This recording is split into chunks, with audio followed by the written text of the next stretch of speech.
last time we met, we talked a little bit about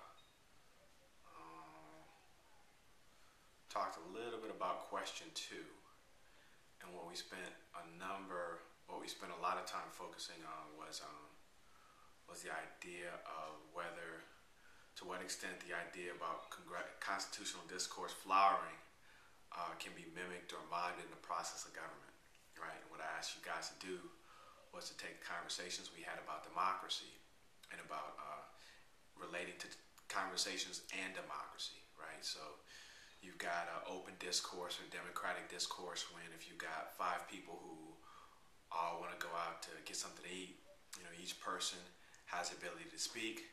Each person has the ability to speak without fear of actually being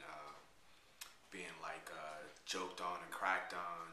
Each person has the ability to speak without fear that their words are going to be ignored. And then when it comes time to actually choose, everybody has a voice, right?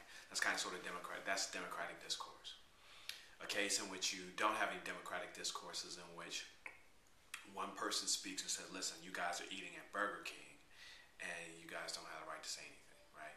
And then we can think about positions in the middle where people actually, maybe they think they have say, or maybe a couple of people really have say, but the rest of them don't. Or people think they have say, or people don't think they have say because they feel that the person with the car, if they don't get what they want, is going to basically just, take his car and go.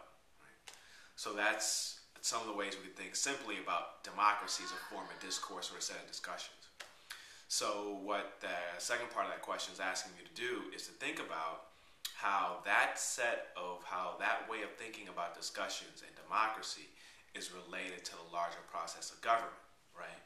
And that's a really straightforward, if you just take the language and the ideas and move outside of the metaphor of five people talking about where they want to eat, you'd find that those ideas are very similar to ideas that people have about government and the role of democracy in government in general, whether democracy exists in government in general, right?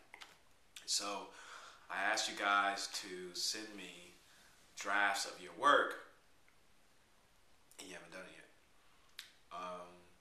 I still ask you guys to do that because going forward, what we need to do is actually get you guys to work on your thoughts, make sure they're coherent, make sure the logic is tight, and then figure out how to embed examples from the text and your own personal experiences in what you write.